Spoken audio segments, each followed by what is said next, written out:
Hi, we're back. I'm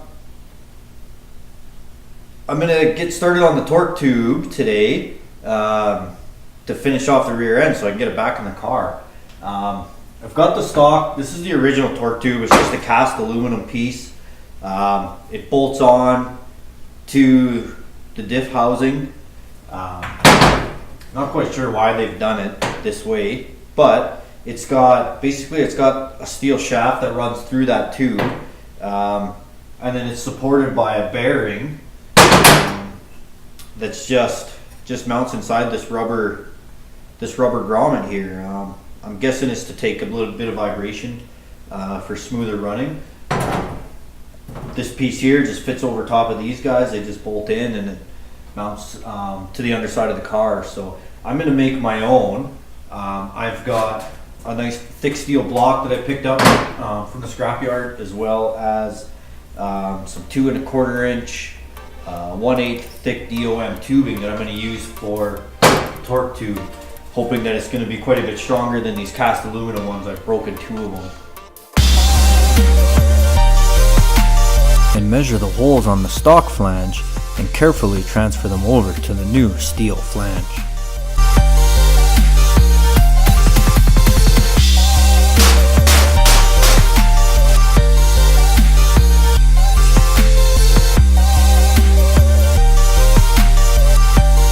With the holes now located, I eyeball them up to see if they line up with the stock flange.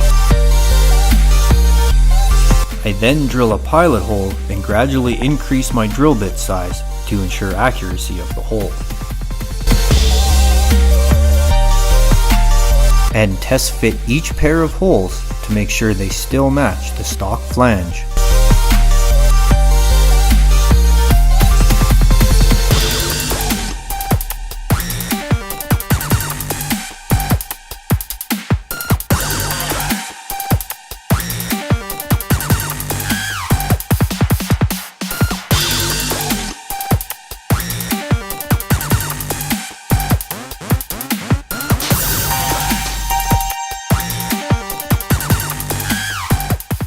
So with all my holes drilled for the mounting bolts, and the center hole drilled for the torque tube shaft, what I need to do is I actually have to build a recess into that plate. So there's a seal here, and it's got just about a quarter inch of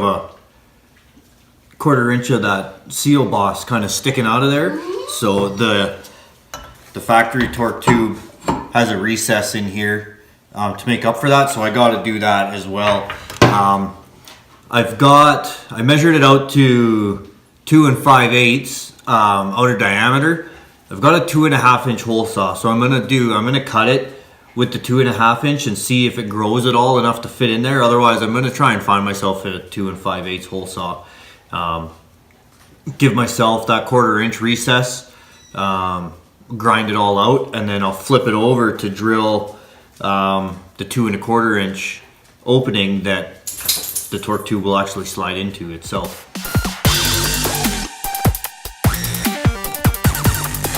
Yeah, the 2 1/2 inch hole saw didn't grow as much as I needed it to. I still need to get a little bit wider.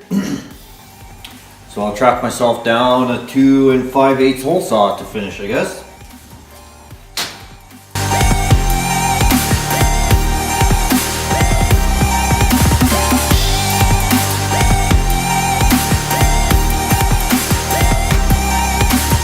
First cut the recess for the seal before flipping it over and cutting through for the torque tube.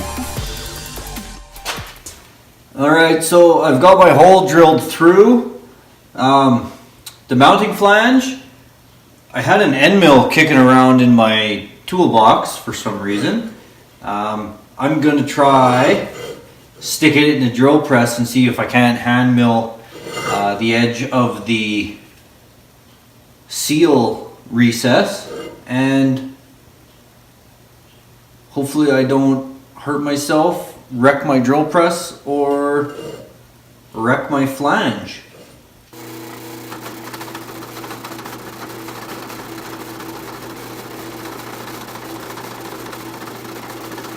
Not working so well. Let's try something else.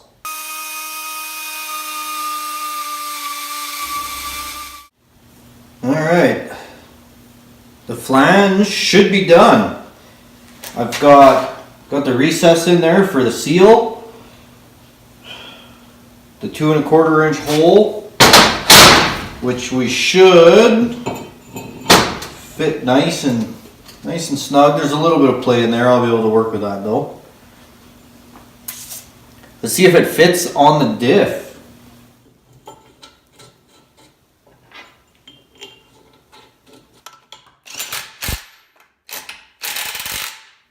Well, it fits pretty good. I must say, I'm happy with it.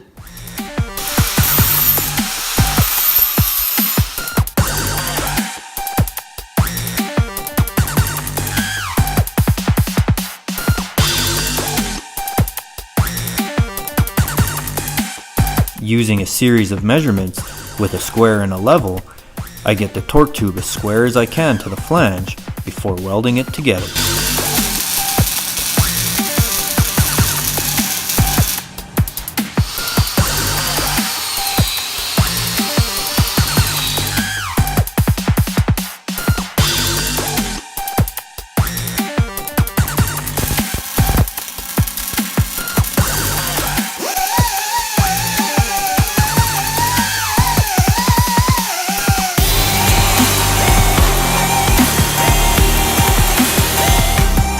Alright, that's it.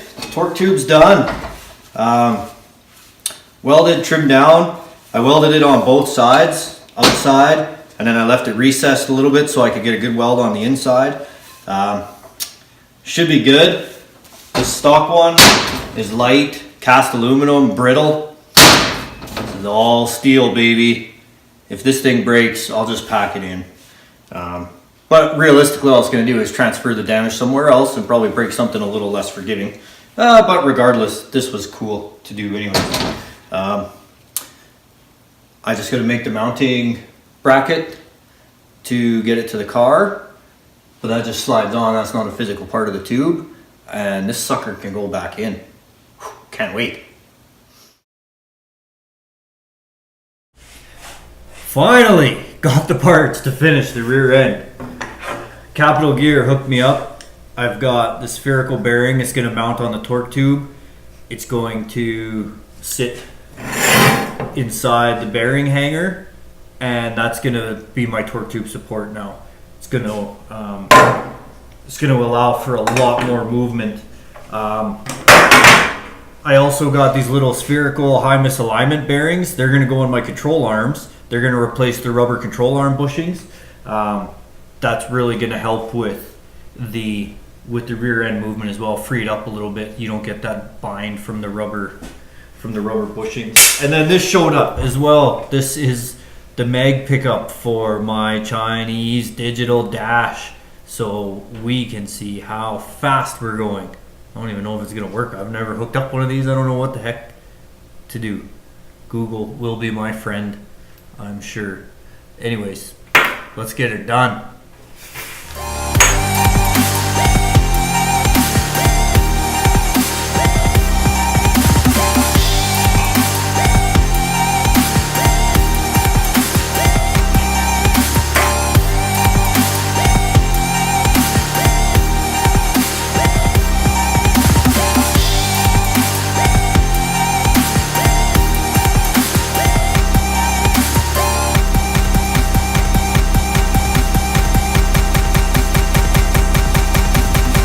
I used some small chunks of tubing with a 1/2 inch nut welded inside to locate the new bearing inside the factory bearing hanger.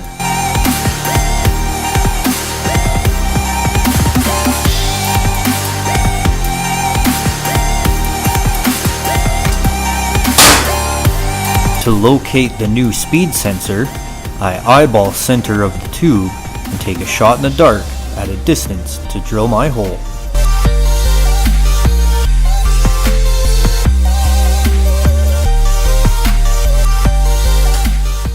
Want to see a little bit of sloppiness here. So this mag pickup Says it'll work with just about any type of trigger, whether it's another metal, whether it's a magnet, whether it's plastic. So I'm going to put that to the test. I've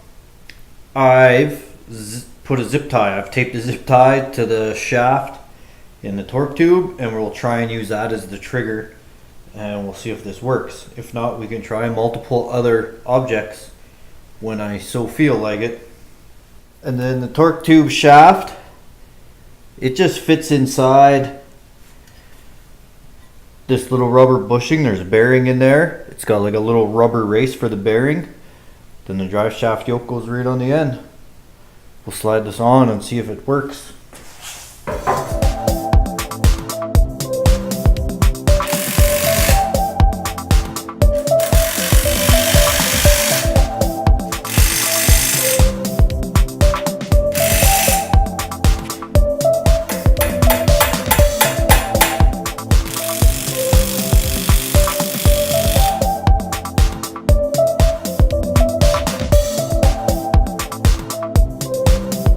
I cut the brass bushings in half and die grind them out in order to fit the new spherical bearings into the control arms.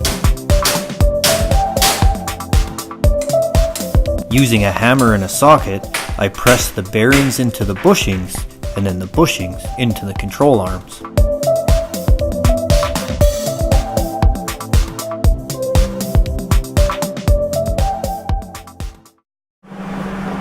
So what I'm doing here, I realized when I was trying to weld the jam nut onto the torque tube for the Hall sensor that the jam nut was made out of aluminum. That wasn't working out very well for me. So I made this little offset bracket that I'll be able to use to mount that. So I'm just tacking that in. I'll give it a tap, I'll give it a quick spray of paint, and it's ready to go in.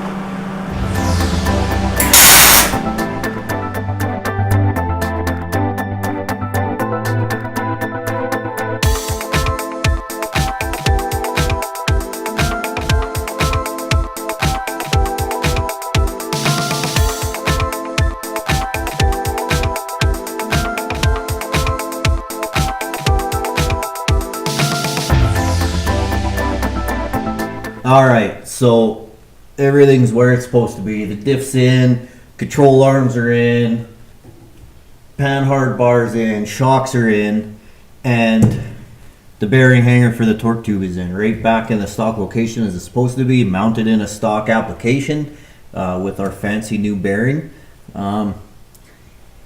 You'd never guess just by looking at it that we got. You can see the amount of articulation we get out of it. Works really well, but we're not done yet. Now we're done. I don't know if you can see what I got going on here, but now the torque tube support bearing is hung by a leaf spring. It's a little trailer leaf spring bought at Princess Auto.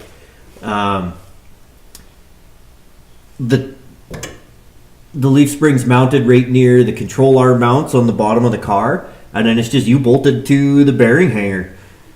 This does a couple things for us. This lowers down the pinion angle a bit on the rear end. Naturally, it sits in a really undesirable angle. It actually shoots up towards the floor. We want to get it down, try and get a little bit more bite onto this thing, and then it's going to, hopefully, it's going to flex and allow us to get more bite coming off the corners, and it's going to snap back, helping to pitch the car, really similar to an old style 3-link on an old modified or something. So we'll see. It's hillbilly engineering at its finest. Scott dreamt this up actually a couple seasons ago. We tried it. It worked pretty well, but I don't think we had the power to utilize it at the time. Maybe we do now. I hope so. So I'm just finishing bleeding the brakes. Figured I'd do it now while the car's up in the air before I put all the wheels back on. Man, you get one of these little $60 parts store vacuum pumps. Man, they make this job so easy. You can do it by yourself, and you get a good look at the brake fluid that's in there. Good practice just to do it at the beginning of every year. Cycle out all your old fluid.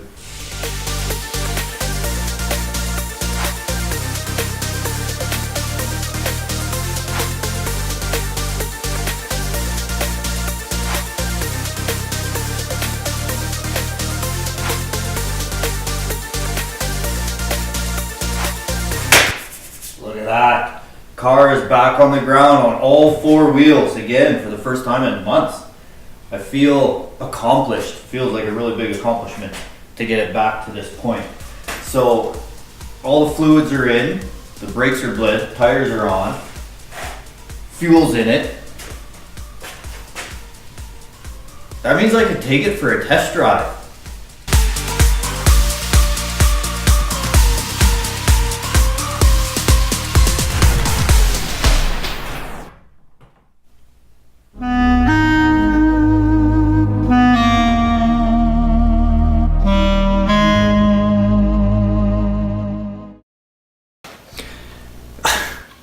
Well, that's disappointing to say the least.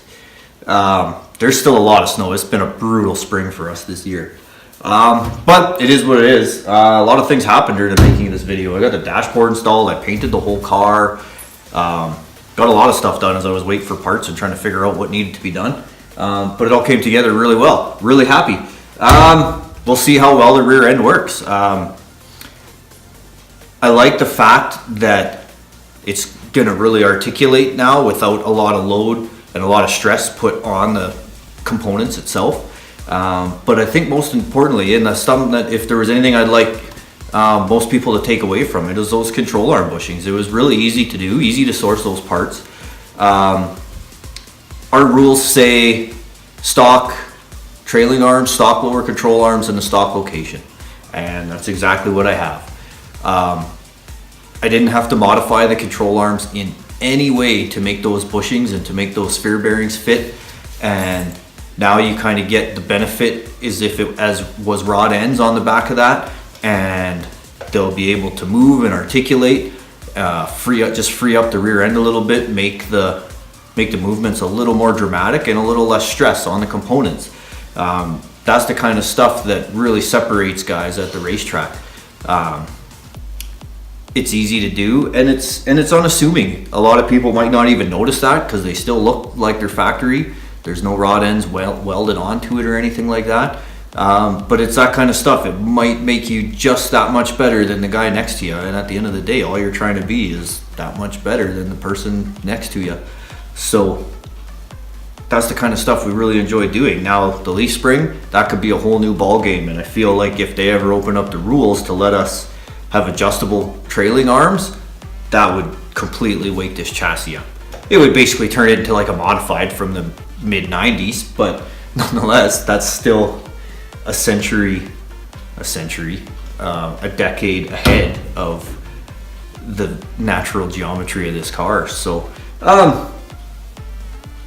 it's cool nonetheless, and it wasn't that expensive. It was about 120 bucks to my door. Capital Gear really helped me out. They helped me source out the parts, helped get them to me. That 120 bucks included a box of rivets for the body when we get to that point. So pretty cost effective to do something neat and try something really cool. As excited as I am about the dashboard and the cheesiness that comes with that, I think this rear end, the Hillbilly Engineering, is always a lot of fun. So that's what we got. Next step is to try and get it to Pop's Chops. We'll get a body on it, we'll get a setup on it, and wait until magically money shows up in my bank account and I can afford to go racing. So until next time, keep posted, and I will keep you updated on anything that's happening around here, and we'll see you then. Thanks for watching.